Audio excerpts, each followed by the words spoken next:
Good morning, good afternoon, good evening, Notre Dame fans, whenever you are tuning in to this week's Notre Dame recruiting update with old Mike Singer and Kyle Kelly. Appreciate you guys for making us a part of your day. Lots to discuss in the world of Notre Dame football recruiting. Feels like the calm before the storm, Kyle. We had a little bit of a busy period with the spring eval, coaches being on the road, which they ended that this week. They haven't been on the road all this week, so their last day on the road was, I think, a couple of them were on the road Friday, the 17th. So it's been a little calm this week, but next week, dude, it's ramping up. We got Irish Invasion next weekend, the On3 Elite Series, which I'll be at next Tuesday, so just in a few days from now. I was in Nashville last weekend, going right back up there for a work event this time rather than pleasure. But yeah, so entering into a busy time. You ready for it? Yeah, 0 to 100 is what we're expecting. Irish Invasion is always a pretty big event for us, and I know that's a pretty big deal for Notre Dame as well. That occurs on June 2nd. That's Sunday. And last year, Notre Dame, I think, produced 3 or 4 commitments from it. I know they're hoping to get another one of those guys, Derek Meadows, who was there, but that event is always a super big deal for both Notre Dame and us, and pretty much kicks off the start of summer recruiting season. Yeah, so June 7th to the 9th will be a big official visit weekend, then June 14th through the 16th. Kyle, usually in the past, it's been like every weekend in June, there's official visits. Now, Notre Dame has some midweek guys here and there, like Jadon Blair's a midweek, Davion Dixon, I think, is a midweek. But otherwise, it's pretty much the 7th and the 14th. There's Yep. no, to our knowledge, no official visitors next weekend. Nothing the 21st. Maybe they're like holding out for, any late additions. Could be on the 21st. But yeah, it's all 2 weekends. I kind of like it. Let's just get all the busyness out and right away rather than spreading it out too long, I guess. You with me on that? Yeah, man. The Notre Dame staff is reaping the benefits of getting this class locked up and loaded and Yeah. early. I mean, when you got 21, 22 commits in the class, there's been years Notre Dame has signed that many guys. So, like, Yeah, how that's a many great spots point. left, So, the target board has been super narrow for a couple months at this rate. So it's the same guys we're talking about. I gotta imagine it's the same guys the staff is talking to. So Yeah. I'm not going to complain about only 2 official visit weekends in June. Yeah. No, that's a great point. I mean, Mark Zackery is announcing Saturday. Notre Dame looks to be the favorite there, so if they do land him, that's 22. And what I've been told is 25 or 26 is kind of what the staff is targeting now. That is always subject to change, but it is, we don't have a ton going on. But 2026, I would assume they'll get a couple commitments in the summer. So yeah, that's typically how it goes. That rising junior class usually gets some early commitments. Notre Dame has a ton of early commitments for 2025. They're going to do the same in 2026. So one way or the other, we'll be busy. Croman says 57% blue chip recruiting is not going to cut it, Singer. Listen, the thing about the blue chip percentage is that the media can go in and change it and make it 100%. And then, I don't know. I like it as a data point, the blue chip percentage, but it's not like a scientific thing that if you recruit this, then it's just not gonna. I don't know. Like, I understand that you look back at the national championship teams and they've had a certain blue chip percentage, but you can also look back to the same years Alabama won championships. So did LeBron. Like, that's a scientific thing, I guess too. If that's how we're gonna look at it, I don't know. It's not the be all end all. Especially since it's May. Some of those guys are going to get bombs. I don't really care about the blue chip percentage. It's a cute data point, but it's not the the be-all, end-all. Folks watching on YouTube, please hit the thumbs up on this video. Subscribe to our channel for more content. You can go to bluegoldonline.com. You can purchase our big football preview magazine. Actually, let me just do that. Let's for folks watching on YouTube, we're going to go to bluegoldonline.com. Right there at the top. So this is our magazine website. This is not our On3 website. Yeah, click here to save on pre-orders for our 160-page full-color glossy magazine. Includes previews on or in-depth analysis on the position groups, player features, story on Riley Leonard, opponent previews, final evaluation on the 2019 class, some recruiting stuff. It's going to be great. So you got different ways you can save based on if you're a Blue and Gold member, if you're a magazine subscriber, or if you're neither of those, you can just go ahead and pre-order now and get free shipping. So please go to bluegoldonline.com and check that out. Yeah, Croman saying I got the importance of it from you and Hyde. Yeah, it's just a data point. It's not a big deal. I expect some of those guys to get bumps, which will raise the thing. But the thing is, like, not all 4 stars and 5 stars are the same.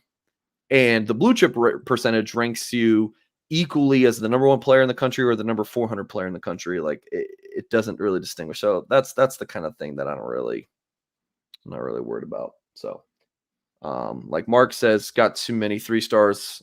Is it a red flag for misevaluation? Yeah, Notre Dame doesn't really give 2 craps what the guy's ranked. I mean, they would like their guys to be ranked higher, but their evaluations are their evaluation, and we won't know if it's bad evals until after the guys play. Like Micah Bell, everyone was up in arms that On3 had him ranked low. I think On3 nailed that one, and I think that Notre Dame didn't. I just did not see him as a Notre Dame cornerback. But Kyle, I've been rambling. Do you have any takes on this before we move on? Yeah, I know you are kind of talking about the blue chip percentage being a little bit more of a footnote, but I think it is an important data point. Some of the number of 3 stars and where the guys are ranked as 3 stars are a little bit concerning. I think that Notre Dame's, well, as you mentioned, Notre Dame doesn't care, but maybe Notre Dame fans are kind of banking on a lot of those guys getting senior bumps and better ratings. But, there's also the potential that, like a lot of fans think that the rankings and ratings guys don't like Notre Dame. So maybe some of those guys drop down to 3 stars. You never know. But I would like to see a couple other 4-star top 300 sort of guys in this class. And I think that, this next month would be pivotal into increasing that percentage because it is feels a little bit more watered down with the guys that are currently in the list. Yeah, if our big take, which so much of the up in arms people getting upset about recruiting for Notre Dame is what do you want? Like, what do you want us to do? What do you want me to do? What do you want Notre Dame? Just recruit better players, guys. That's kind of the gist. Like, this isn't good enough. Like, what do you want? You mean to relay this to Marcus Freeman? Hey, Marcus, recruit better players. Like, I don't know. Like, I think they're recruiting their asses off. They're doing the best they can. Like, I don't know. Like, it's South Bend, Indiana. There's difficult academics. Like, I think they're recruiting at a lot higher ceiling than we've seen in 30 years. The Mike Goolsbys of the world, where you just have a kid who just grew up. He's a 5-star and he just wants to go to Notre Dame. That's few and far between, right? I was talking about this on our Wednesday show. We're talking about recruiting. Someone in our comments goes, "Well, Lou Holtz did it." Guys, that was 30 years ago. 30 years ago. College football's changed a little bit in 30 years. Like, things are just a little bit different these days, but we'll continue on. Like, I think Duce Knight is a perfect example of going from like a Brian Kelly to Marcus Freeman, that Freeman has raised the ceiling of what Notre Dame recruiting is. Kelly is not landing Duce Knight. Like, they're just not. Like, that's what I'm saying. Like, Freeman, we got to give this staff like a little bit of the benefit of the doubt, because I think they're doing all they can, really. And I'm not trying to like act like Notre Dame's a group of 5 school here. Like, it's one of the best programs in the country. It might even be top 30, Kyle. Maybe not if you ask Brandon Marcello, but if you ask me, it's a top 30 program in the country, maybe even top 10. But yeah, sometimes Notre Dame, there's just things that are not going in its favor, when it comes to, the tougher academics and the location and some of those things. So anyways, the Irish were able to land Duce Knight. And this was really, really cool, Kyle. And we knew about this last week. I could not report on it before it happened. I was pretty ticked off about that. It's a different story for a different day. So Duce Knight was down in Alabama training with CJ Carr. I think Kenny Minshew was there. I haven't watched all the footage and stuff that the kids have been putting on social media, but I want to say Kenny was there. I know he's in Tennessee training with a quarterback country guy, but I'm not sure if he made it down. Chris Mitchell was there. I think Deion Colsey, Jaden Thomas, all training with Riley Leonard and Phillip Rivers. So pretty cool stuff. So I want to say they're training in Rivers' backyard too. He has like a football field in his backyard. So just some quick clips for folks watching on Twitter, excuse me, on YouTube. I think that's Carr right there tossing him the ball. So one thing I've been told by some Notre Dame sources is just how pleased the staff is with Carr's development as a passer. Like they're very excited about the step that he's taken in the offseason. Obviously, he's a fantastic athlete. He's got all of the tools, but Notre Dame thinks that Duce is already starting to refine his game going into his senior season. So that's pretty good to hear. So again, this is really cool. Duce Knight working out with former Notre Dame guys. Like if you're one of those people that doesn't think Duce is going to end up at Notre Dame, I don't really know what else evidence you need. I mean, the only thing he's done, to our knowledge, is he stopped by Ole Miss for a practice, and it wasn't like a recruiting visit.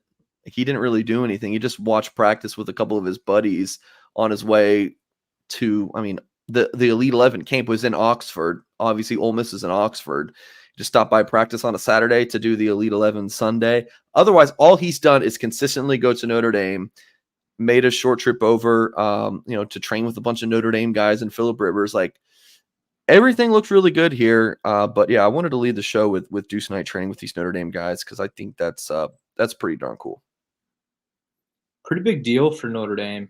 Obviously, it's been pretty widely reported about Duce Knight just being in the Deep South and Alabama and Ole Miss's pushes for him, and it's still going to be challenging to sign him in December. Like this isn't like these SEC schools, just because Duce Knight's working out with some Notre Dame, the future quarterbacks, doesn't mean those guys are going to give up. But I mean, to get him around those guys and kind of off campus too, I think it's a pretty unique deal.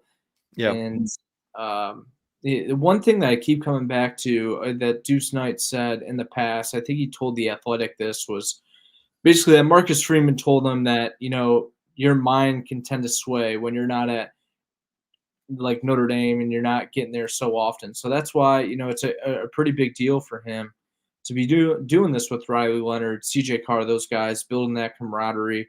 I'm sure he already feels like he's part of that group. Yeah. I mean, I know when he was there in the spring, he had that extended visit. Seemed like he got some time around the guys there too. So all that does is, really kind of help build Notre Dame's chances of keeping him locked in. I mean, we've talked about so many times before about how Duce has really been one of the key architects of this class, especially the offensive guys, the O-linemen, the receivers. Like Duce is kind of, picking his guys and rolling with it. So maybe if you want to blame Duce Knight for the blue chip percentage, he's the guy to point fingers at. I'm kidding, but I love seeing this, man, and especially another one last talking point that we've discussed before is, Duce Knight's a pretty raw guy, and I think that Notre Dame likes the idea that he's just going to be coming into South Bend as a big ball of clay, but Yeah. I don't think you're gonna mind him going to work out with one of the best, quarterbacks of the 21st century and picking up what he can from him and also from the Notre Dame guys that were there as well. Yeah, another subplot, well, maybe not subplot, but just a really interesting note with this is the fact that, so we just talk about the Duce side of that kind of point of view, but the Leonard one is really cool. That I was told that he kind of got this, like he's the one who planned out the logistics and stuff. So it is really neat for Duce Knight, for Riley Leonard, who did not get to practice a ton. As nice as it was seeing him warm up on the side and stuff and throw around, like not a ton of like live fire action for him this spring. So to hang out with the guys, build that chemistry with there are other quarterbacks, but more importantly, the receivers he's going to be throwing to with Mitchell and Colsey and Thomas. There may have been a couple others, I'm not really sure, but I think that's pretty darn cool. Was reading the comments here. Mark says, Mark with glasses, good to see you, my friend. Is Duce Notre Dame's most important recruit ever? He says yes, considering this current landscape. I would never go out and say like a yes on this for really anyone, because I don't know. I feel like there's nothing good I can say, because then everyone's going to be like, well, what about this guy? Bob says Clausen or Manti. Yeah, Clausen sounds right, but I don't know. It feels pretty bold to say that at this point. I love it though. I'm all for that, man. I mean, I could definitely get with that. Yeah. So Mark, Angeli is training in California, and I wrote about that on our loose emoji message board. Which, Mark, you better be on the board, dude. You better be on the board. Bob says Notre Dame's blue chip ratio is 71%, almost 72%. This is according to Rivals. So there you go, guys. Just pick a different website, and then you get your blue chip percentage you want. If you look at each website, Notre Dame actually signed like 3 5-stars last year, because they had one on Rivals, one on 24/7, one on 3. So there you go. Just pick and choose, and you'll be good. You'll be good there. Rivals loves those Notre Dame commits. Yeah, they do. They're ranked very highly over there. Thanks, Bob. I feel better. See, there you go. This just makes you feel better. It's the same recruits. It's just, I don't know. I could talk about this all day and get into the ins and outs. But at the end of the day, guys, it just kind of is what it is. We'll see when they get there. Bob says, Singer, you handsome bastard. I mean, I'll take that right there, Bob. Thank you for the compliment. Let's hear from our sponsors over at myperfectfranchise.net. So if you are a displaced corporate executive, maybe you're wanting to put your career in your own hands, or maybe you're an experienced entrepreneur wanting to diversify, Andy Ludicky is the guy to talk to. Andy's a huge college sports fan and franchise veteran, having owned multiple franchises and businesses. Using Andy's expertise, he's going to help you find your American dream through a very thorough consultation and evaluation process. So give Andy a call and put your life and career in your own hands. And best of all, his services are 100% free to you. So what do you have to lose? Find your perfect franchise at myperfectfranchise.net. Give Andy a call at 404-973-9901. Myperfectfranchise.net. Longtime subscriber here at Blue and Gold. Very appreciative of Andy and My Perfect Franchise for sponsoring our shows each and every week.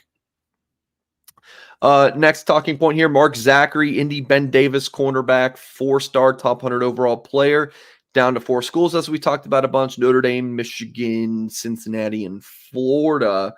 The note here that is new is he's announcing his commitment 2 p.m. Eastern time on the On3 YouTube channel. So let's just Google this up, On3 YouTube. Let's see if we can't find. Maybe it's on the On3 recruiting channel though. Let's see. Would it be on like maybe it is on the? No, it's On3 recruits. Okay, hold on. Let's see. Where would that be? All right, let's just Google on. Oh, here it is. It's just down here on my subscriptions. Let's go to live. So there it is. Tomorrow at 2 p.m. Mark Zackery commitment. So I will go ahead and just post this in the YouTube comments. So You can subscribe to the On 3 Recruits channel. So Zackery will be announcing his commitment at 2 p.m. Eastern time. Like On 3, obviously we're newer. We launched August 2021. Blue and Gold came over January 2022. So we are newer. So it's cool to see more and more commitments being announced with On 3. So Zackery will be doing that with On 3. Steve Wiltfong is an Indianapolis guy.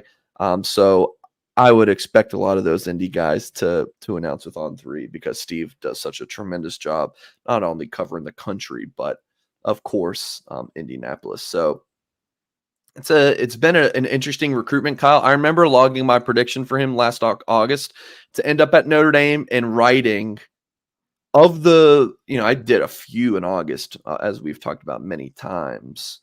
I was like, of the group, and that was Ivan Taylor too at the time. Ivan Taylor I was like, oh, really? This kid from Florida with Bama, Florida State, and all these schools, we really think he's going to end up at Notre Dame? Of course, Taylor did a couple months later. But at the time when I wrote about Zackery's prediction, I said, it's a 50-50 pick for right now for me. I think it's going to be Notre Dame or Ohio State. Ohio State ended up kind of cooling on him, or they filled up. Is that right, Kyle? Yeah, it was a little bit of both. Like Ohio State got their 3 corners, and they were kind of in touch with Zackery, but it was like the writing was on the wall there, and it wasn't. Zackery could have maybe waited around to see if a guy from Ohio State ended up decommitting, which one of them did, and he could have made Ohio State a finalist and potentially one of the schools to land his commitment. But it just so happened that by the time that Ohio State got their guys, Zackery moved on and he focused in on these 4 schools. Yeah. So Florida, I want to say he always said it was his dream school growing up. Michigan, I honestly don't know a ton about his recruiting process with Michigan. I know he's visited there once or twice. And then Cincinnati has some kind of family connection with the Bearcats, and they've done a really good job recruiting him. And then Notre Dame, a school that's been on him for a long time. And he's visited a few times as well. Just thinking geographically, Cincinnati closer for him than South Bend? Probably pretty close. I think it's kind of about the same. Yeah. Yeah. And then Ann Arbor's probably 4 hours from Indy. So Notre Dame, Cincinnati kind of have the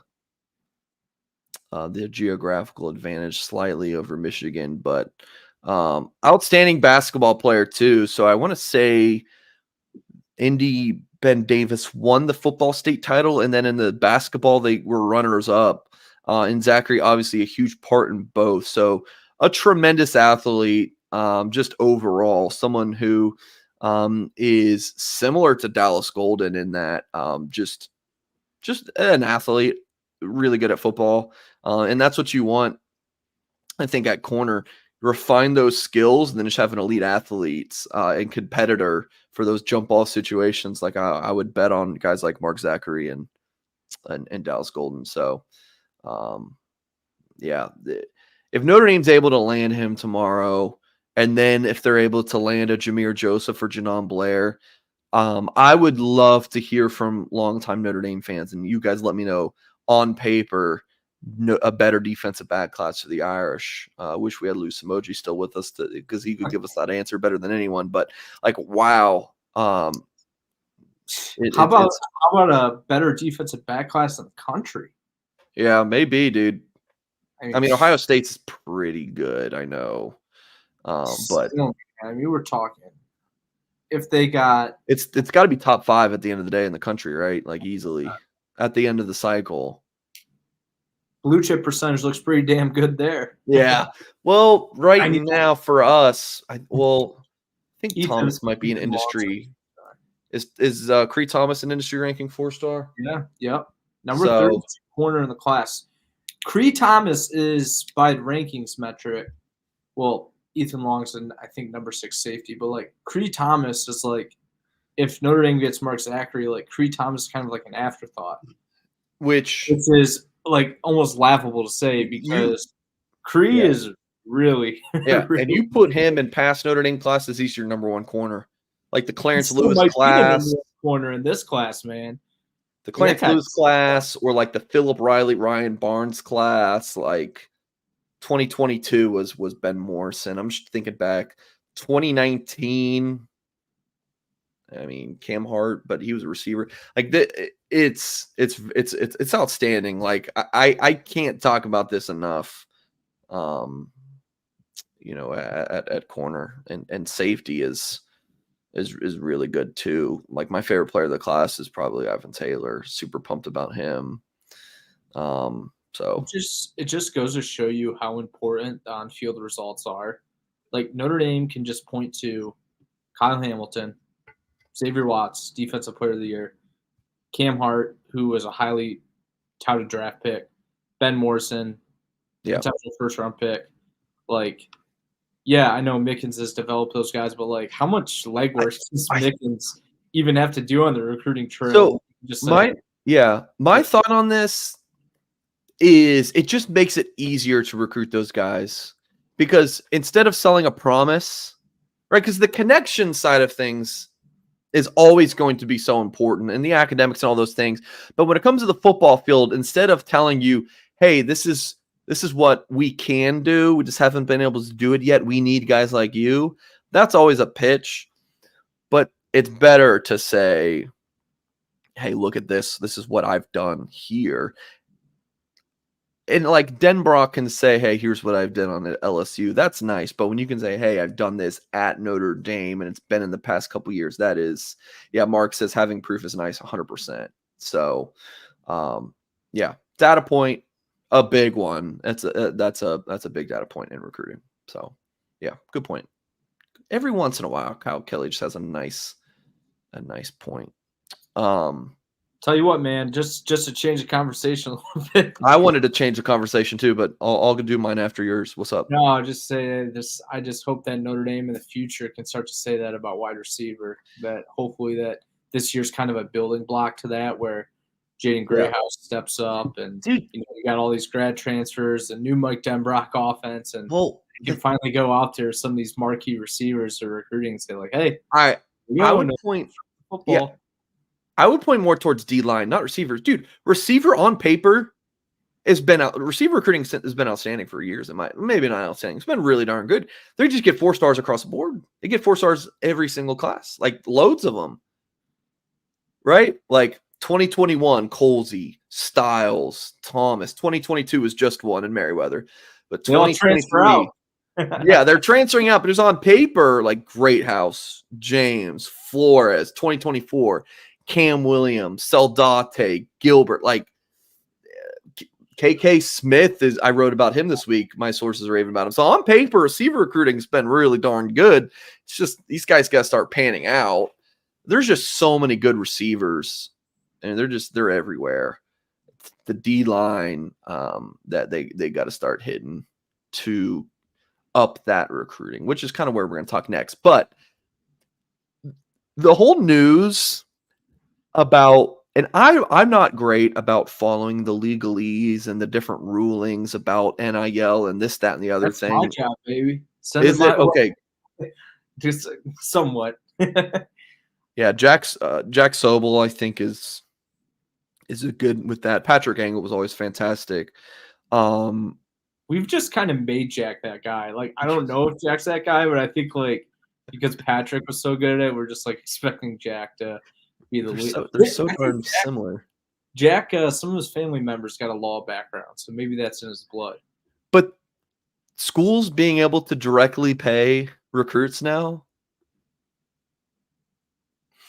it's like what was illegal a few years ago is now just completely legal. Like, and like when they created NIL, it was kind of like, all right, what they were doing is now mostly legal. Like the schools can still, or the schools aren't supposed to pay players, but they can kind of give it to a middleman pretty easily, the collectives or whatever. To be honest, I still don't really know what a collective is. Is that bad? Like, I don't really know what they do. Notre Dame's got one, man. I know they do, but what really do the collectives do? Do they just kind of put together what the NIL is, but like where the collectives get their money from the school? I don't know, dude. I don't really understand the whole thing. What's legal, what's not. Don't tell anyone I said that, though. I don't really understand the whole thing. I'm an old school. I just like covering recruiting and relationships and playing time and that whole thing. But now that it's just the school can just pay the player directly. I mean, what is there? Do scholarships go away? Like, are these guys just straight up employees? What does this mean for recruiting? Is Notre Dame just going to pay for a play now too? Like, the rich getting richer. It seems wild to me, dude. Like a school like Memphis apparently has crazy FedEx money now. They're getting involved with all these top recruits. Like Memphis, is Memphis just going to become the new Alabama just because they have a ton of money? Like, I don't know, man. It's insane. I don't know. Like, is college football just gone? Like, is it just a little pro league now? I don't know. The next step is contracts and salary caps. So the way you got to do it, you got to start to publicize how much these guys are making. So there's a balance there, and you got to cap it. I mean, this can't become the MLB where all these teams in the bigger markets and the bigger conferences and all that are, stealing all the top guys. That's not the way college football was supposed to be, but that's the way it's heading, man. And this all really started back. What year was it? Wait, hold on. NCAA athletes I'm reading something, will be immediately eligible to play no matter what, how many times they transfer, right? So there's no sitting out transfer rule anymore. Oh, that's been gone. Right. Well, that had been gone a couple years ago. I think it's been gone because just no one no one actually had to sit out because you just got whatever waiver. But now it's just gone. Like you can play at 6 different schools or something.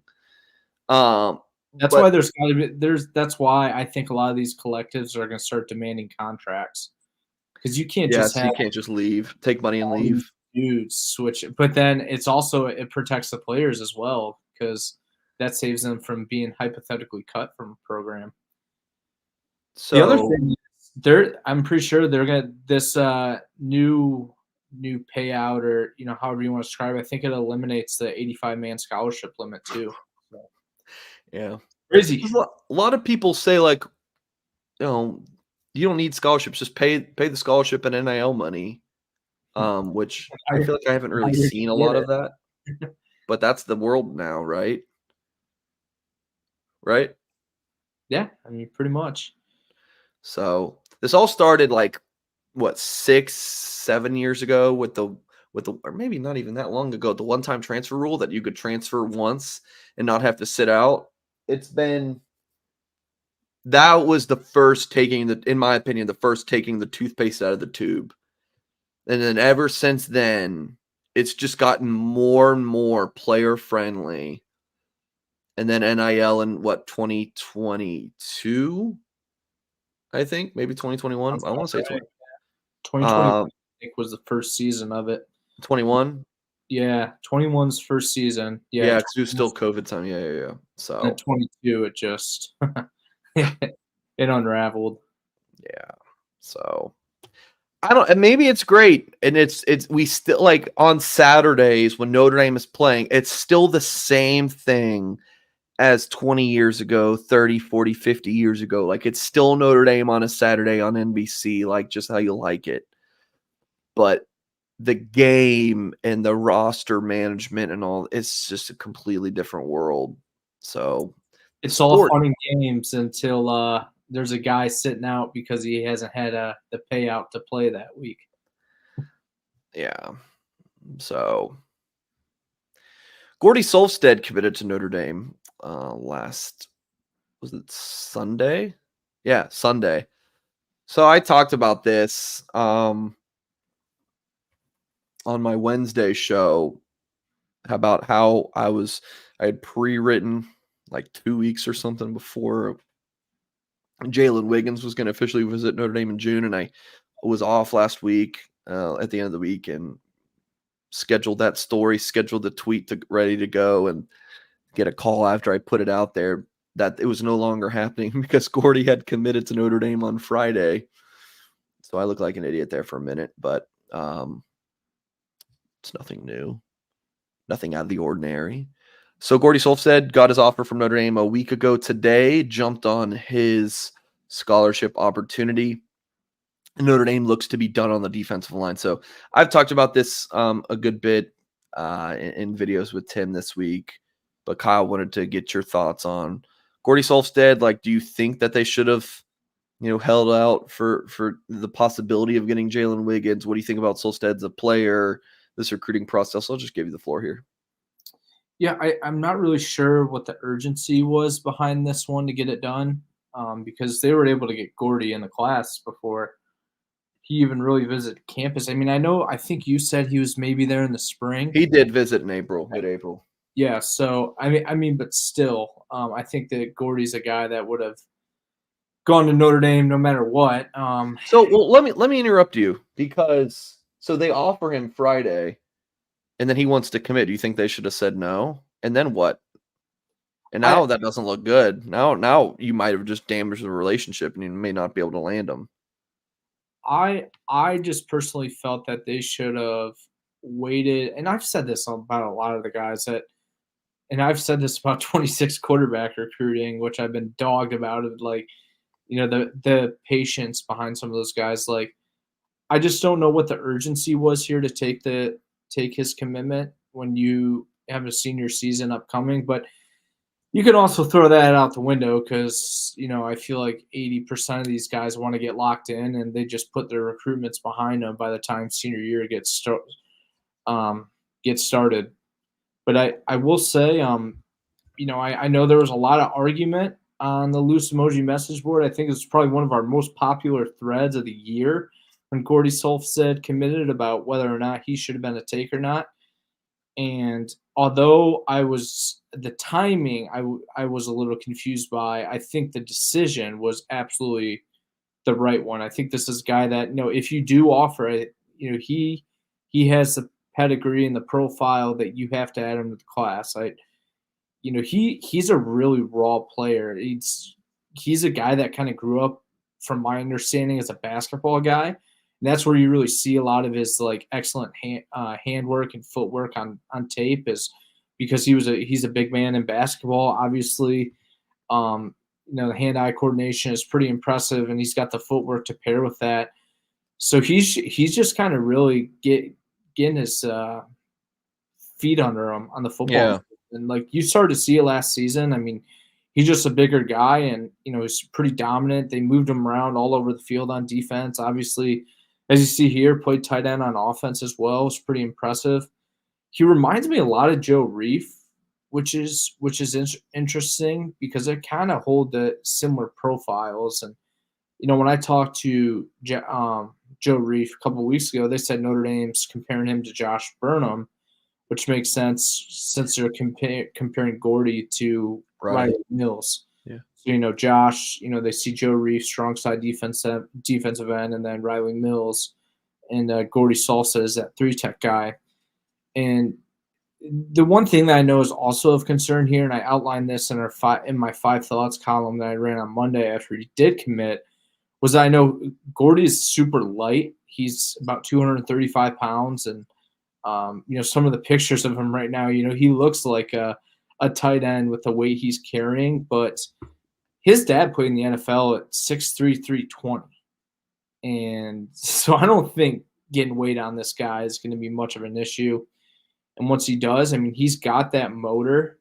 So I don't think that's going to, some added weight's going to bother him a whole lot. I mean, he could still move incredibly well. So, yeah, I mean, this is going to be one that I'm really going to be excited to see how he performs during senior season. This is an area and a school that Notre Dame absolutely has to tap into, kind of lay down a little bit of a foundation and pipeline to South Bend to get guys in the class. So, overall, I think this was a good decision to get him in the class, and he complements the other guys pretty well. Just real quick, reading the chat, you guys are talking about rankings. Bob says 24/7 has taken over the top spot for us rankings. The thing is, just with rankings, I don't know, man. the people who are out there and just react to rankings updates and just yell, "This is the worst update ever." I'm like, I don't know, man. Like, let's see if the people are right after the guys are done playing college football. Then you can decide. I don't know. Like, maybe ESPN is the best. Who knows, dude? I think they're the worst. But anyways, I have a take here that might get me canceled. We're going to do it. We're going to say it. I think, please don't cancel me, guys. No, Notre Dame fans, the general Notre Dame fan, did not even know Gordy Sulfsted existed before he committed Saturday, right? We wrote about him once before, and I was like, yeah, Notre Dame's tracking him, but the staff kept this pretty much under wraps. Like, the offer was never made public. There's no like crystal balls flying in, except for that stinking Duke 24/7 writer who just tried to spoil it by doing that. Stuff pisses me off. But for the most part, like, no one knew about him. So a Notre Dame fan wakes up, has their coffee, goes for a nice stroll, whatever the case may be on their Sunday. They get their news on their phone. Gordy Sulfsted commits to Notre Dame. They get the understanding that now Jalen Wiggins is not off the board. So people have never heard of Gordy. What they do is they just look at the ranking, look at the offer list, sees a white kid from Cincinnati St. Xavier, and think they're just settling. Maybe didn't even watch 30 seconds of film. Probably just looked at a 3-star ranking and said, Notre Dame just settled. They don't really want to work hard and try to get Jalen Wiggins. I think that's just the 95% of the people who are upset. That is exactly what happened with them. And they're just like, I'm upset by this commitment. Whereas Notre Dame has been tracking this kid for months, evaluated him in person, had him and his family up on campus, done a lot more legwork, and been working on this for months. Is it a good eval or not? I don't know. We'll see. I like him. I like watching his films. Everyone can have their opinions and takes on it, but just like the assumption that like Notre Dame's lazy here, or I don't know. It's wild to me. Forget Jalen Wiggins, man. You don't really have to. I don't even think he's an important piece of this conversation. Like, we don't really know what was going on behind the scenes with him. No idea. Well, we know that the official was going to happen, but for all we know, he's committed to Florida. He lives in Tallahassee. You guys think he's leaving the Sunshine State? I mean, probably not. Anything can happen on that official visit, but, like I said, we don't really know what was – I mean, obviously, something prompted Notre Dame to go in this direction. So you have to trust their intuition to make this happen. I mean, like, it's not like Notre Dame just woke up one day and said, all right, let me, search up the Catholic schools in the Midwest here, and let's try and find the highest ranked defensive lineman out of that, out of those schools. Like, they've been around the entire country. They evaluating guys, and like so many. Gordy's a guy that also camped at Notre Dame, so they get a pretty good understanding of the guy they're getting, and they saw him work out this spring as well, so. Not too worried. I mean, you just got to trust Notre Dame, I guess. I don't know what else there is to do. Like, we'll just see. We'll see. I don't know. I hate that. I want to give you guys a better take, but more explosive take. Maybe I know a lot of people like just hearing what they already think, like a little confirmation bias, but I don't know. I'm not going to do that to you guys. If you don't like it, I'm sorry, but we'll see. We'll see. He's got good tools, and again, Notre Dame's done their homework. And for the Al Washington haters, it's not just him. Like, this is a whole group recruiting effort. It's not just one coach. Would you agree with me, Kyle? I mean, it's position coach, recruiting office, coordinator, head coach on every recruit, every commitment. It's a group effort. So, anyways. Move along. Oh, we're gonna finish up the show with quick hitters. Okay, Kyle. So I'll give you some. I'll take some of these. But Gabriel Hill, 4-star 2026 defensive lineman. I logged kind of a crazy early prediction. We'll see if it ends up being true. But he is visiting Notre Dame soon. What can you tell us about Gabriel Hill from Naperville North? Yeah, he's going to be there I think he's camping as well on June 10th to work out Yep. with Washington. And as we can see on the Notre Dame commit list, if you come to Notre Dame to camp, there's a good chance you end up in their class. That's I think all 4 or 5 defensive linemen went to Notre Dame and participated in one of their camps this past year. So I think that's a pretty good sign for Notre Dame with Gabriel Hill showing some interest to get up in that capacity. He's also going to be at Illinois and Iowa. But yeah, it's kind of some mixed signals about the direction this recruitment could head. But I think it's going to be Notre Dame. Okay. My guts tell me I think Notre Dame gets him. Yeah. Yeah. I've never met Gabriel. I don't think I've talked to him on the phone either. But I hear he's a different cat. Don't really know what that means, but oftentimes that's good for Notre Dame. Different cats go to Notre Dame. So there you go. Carter Scruggs from Leesburg, Virginia. 4-star across the board. Coveted, highly ranked offensive lineman.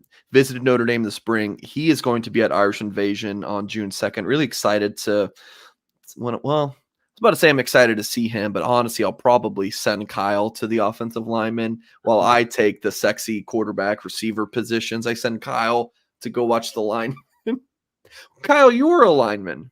Dude, So, okay, this is what makes it a pain in the neck is that all the skill positions. So the Irish Athletic Center has 3 fields. It has 1 indoor and 2 outdoor. All the skill guys are working on the 2 outdoor fields, and typically the big men, they're all inside. And all the action is happening on the very far field, and then all the guys inside are. So it would be nice if it was just the 2 fields, and if we were allowed in between the 2 fields, because guess what? You can watch what's going on here, turn around, see what's going around in that direction. That's exactly what I did at the Under Armour camp this year, and it was freaking fantastic. But we don't have that same privilege at these school ran camps. So if I do watch the offensive line, defensive line, which I did last year a whole lot, I'm kind of just having to pay attention to them and everything that's happening on behind my back. I got to watch the highlights just like everyone else. Yeah. But it's good. I mean, we'll have four of us there. We'll have a photographer there. So Blue and Gold will have you absolutely covered with recruiting updates and takeaways from Irish Invasion. I think it's going to be pretty big. We broke the news that Duce Knight's going to be at Irish Invasion. That's going to be sick. Dude, that is huge. Yeah, that's we're going to get we saw Cam Williams and Micah Gilbert last year. I don't think they did a ton of one-on-one competing, but just to see them work out was cool. Duce, it's going to be sick. And I think that's going to be really big for when Duce and Gino see each other in person, which has happened, dozen times, never working out, right? This Duce will be able to work out with Gino Guidugli, and we're going to get to watch it. So you guys can understand that I will be focusing on that a good bit. Wait, you've seen Duce before. Let me watch Duce rip it around out there. Dude, you get to watch the highlights afterwards. You get to see my incredible video. No, I'm sure you'll get to see it a little bit. All right, you send Jack to watch the lineman then. We'll send Jack. Hey, man, but the most important part of this is guess where Duce Knight's going to be in June? It's me in South Bend. Yeah, twice. 2 weekends, maybe even 3. He ain't going to be in Tuscaloosa. Yeah. Not going to be in Oxford. Not going to be in Boulder. When they bring the one-on-ones together, that'll be a lot of fun to see Duce throw some of those. But so yeah, Carter Scruggs will be at Irish Invasion. Doesn't have a Notre Dame offer yet. If he does well, I would expect him to land one. Jameer Joseph announced a top 5 schools. We talked about him a good bit lately as a cornerback who Notre Dame's now recruiting as a safety, 4-star across the board. tell us about his top 5 schools, and he's got a Notre Dame official visit June 7th. Now, Joseph's not a big media guy, Kyle. So we haven't talked to him. I'm kind of holding out to interview him after his Notre Dame official. I'm actually going to message him right now, just kind of check in, make sure he remembers I exist. But yeah, tell us about Jameer Joseph a little bit, because I think I was off when he announced that top 5 schools list. Was that last Friday? Yeah, top 5. A little Friday news dump with Notre Dame, Penn State, South Carolina, Stanford, and Georgia. He's visited Penn State, South Carolina, and then he made it to Georgia last Saturday, I believe, for the first time, and he has official scheduled to Stanford and Notre Dame. Each one of those trips will be his first to those respective schools, but I think Jameer might have did himself a little bit of a favor, maybe a double-edged sword here, because by getting that top 5 release and made public, he's got his top 5 schools known. But also, on the other end of this, there's been some urgency from some other programs to try and get back involved in that recruitment. I've heard that Ohio State is one that is still trying to work to make up some ground. I think Auburn is sniffing around there to see if they can get in that top group. So good job on Notre Dame to get him locked in for that OV. He tweeted out his official visit earlier this week. So I think for all intents and purposes, we expect that to happen. But this recruitment is not going to end there, because even though he's got those 5 schools, there's still plenty of others trying to get involved for Jameer Joseph. You just used all intents and purposes. For the longest time, I thought it was intensive. And I was like, you know what? But I'm not 100% sure, so I just stopped saying that phrase. For all intents and purposes. I've done stuff like that before. You know what I did say, and I got corrected in the YouTube comments, and I was really happy this guy did, is I used to say receiver, like a strong receiver corpse, because that's how it's spelled, like CORPS, and it's just corp. I've done that. I've done that one.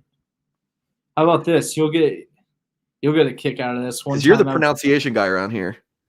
Well, one time I was in a heated sports debate with someone, and I kept telling them, I stand corrected, like as in I was correct, like I stand corrected. But I had come to find out that by saying you stand corrected, that means someone corrected you in what you were saying. So there was where's Matty Augustine's school? What's the city? I don't know how to say it correctly. I've seen Greenwick. I think Greenwich. So that was it. I said Greenwich, right? Because that's just how it looks. Someone got so mad at the YouTube. Damn it, Singer! It's Greenwich. It's pronounced Greenwich, Singer. Damn it! I'm like, oh, I'm sorry. Goodness. Anyways, last but not least, so the Army Bowl is back. Now, this is different than the All-American Bowl, which used to be the Army All-American Bowl. Do me a favor. Scroll down my article and highlight that paragraph, because I always put that in all my stories. I think it's which one? Paragraph number 3. I always like to. So this is what Kyle wrote. The U.S. Army Bowl differs from the All-American Bowl. That game is January 11th, 2025 at the Alamo Dome in San Antonio. The U.S. Army Bowl was the title sponsor of the Army All-American Bowl from 2001 to 2017. So, yeah, the U.S. Army Bowl, so the Army is back in these All-Star games. So Tom Lemming is a big part of the new U.S. Army Bowl. So it's newer, and I don't think it's like as elite in terms of like profile and stuff as like the All-American Bowl and the Under Armour All-America game, but still pretty cool. So last year you had Gilbert and Bodie Cahoon playing in it. We all know Tom Lemming's a pretty big Notre Dame guy, so I think having his influence is going to get some of these Notre Dame guys invited a good bit. So for this earlier this week, 4 Notre Dame commits in the 25 class announced that they're going to play in the game. So you got Dom Hulak,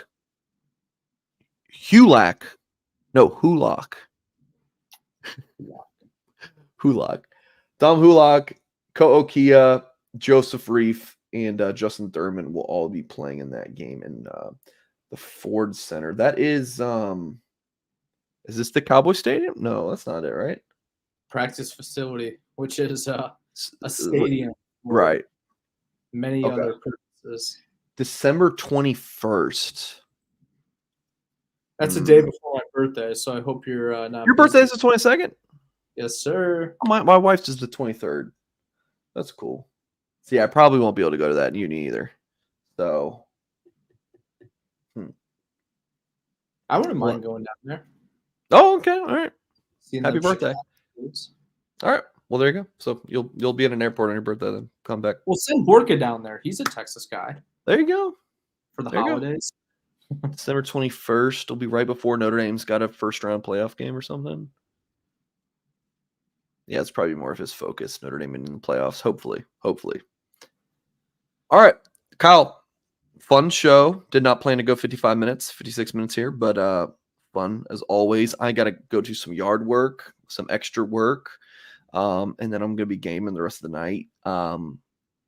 2 p.m. Eastern time tomorrow. What's up? I was gonna say I didn't know you could do yard work on Fortnite. I didn't know that was part of that. Yeah, I gotta do some weed eating, and then I'm mowing. I gotta mow my lawn tomorrow, so I will be out for a little bit tomorrow. But that is that's gonna be it for today's Notre Dame recruiting update. If you missed the early part of the show, definitely recommend rewinding it. Got a little spicy, got a little hot takes in there, maybe some things you might disagree with. So you can watch back. Please hit the thumbs up on this video. Subscribe to the channel for more content if you have not done so yet. Really appreciate you guys for tuning in. And as always, we will catch you guys next time.